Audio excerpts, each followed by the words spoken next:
Well, the challenge is nothing short of daunting. How to revitalize the party that lost the White House and Senate, whose membership is shrinking and whose activist members are demoralized. But today, at least 5 Democrats are officially running, with others considering a run to succeed Jamie Harrison as chair of the Democratic National Committee, after he suggested that Dems actually did better than other ruling parties around the world, arguing Democrats beat back global headwinds that could have turned this squeaker into a landslide. Well, a new DNC chair may need a more forceful assessment and, of course, a plan.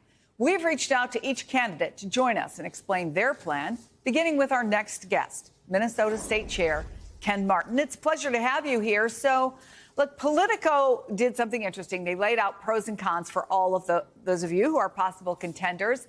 They say you are the ultimate technician, process operative who knows all the players, but they argue you wouldn't instigate the kind of wholesale overhaul of the party's outlook that some insiders think the party needs. What's your reaction to that concern, and what change do you think the party does need?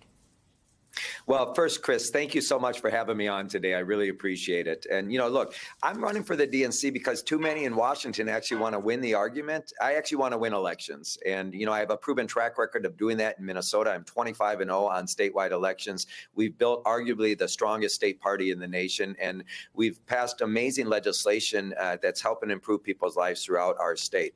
I believe we can scale this model up to the DNC. And look, I believe strongly I'm the only one with a plan out already on what we need to do in this moment, in this crisis moment for the DNC. We have an opportunity to reimagine the DNC and do things that we could do and should be doing as a national party to actually compete in every zip code. As I say, we need to get the DNC out of D.C., make it a national party again, make sure we're working with our 57 state parties across the country and within our territories to contest every race up and down the ballot so that we actually are competing in every public policy arena in this country. So my plan is pretty comprehensive. Again, I'm the only one with a plan right now on how we actually overhaul the DNC. And I'm looking forward to the contest to come over the next 2 months. Look, to be fair, you have won Democratic election after election after election, but in context, Minnesota's deeply blue. I don't think that you've had your state vote for a Republican for president maybe since Richard Nixon. So you weren't up against the odds. Before Joe Biden dropped out of the race, the number of voters identifying as Democrats had shrunk to its lowest recorded level. Even after Kamala Harris boosted registration, your party was losing ground in key swing states. So coming from a blue state, do you understand what the party's doing wrong? Well, I think you're partly right. While we haven't voted for a Republican in years for president, the reality is that in 2010 was the first time in 24 years we won a governorship, right?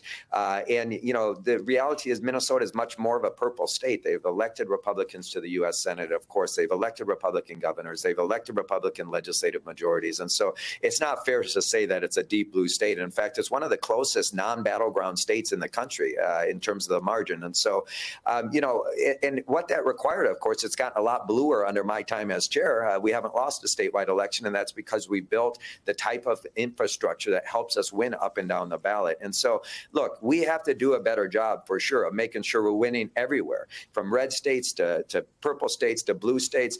All are important, all have critical races, and we need to be investing in all places where we're losing right now to gain back ground, to win elections so we can actually build power and improve people's lives.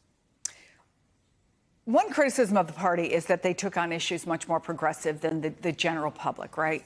Today is a perfect example. The Supreme Court is hearing arguments or heard arguments on a key case on transgender rights. So here's the question.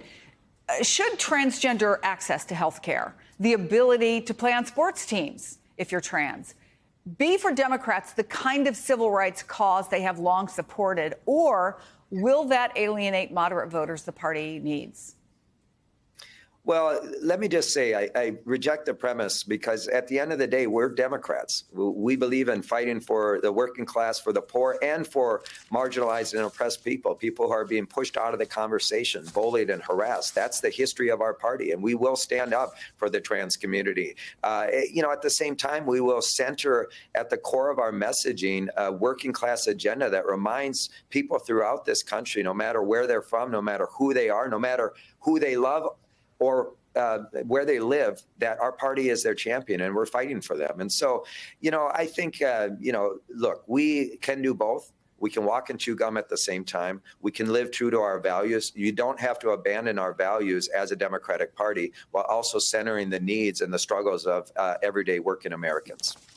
Ken Martin, candidate to head the DNC, thank you so much for kicking us off as we look at this important race. Appreciate you coming on.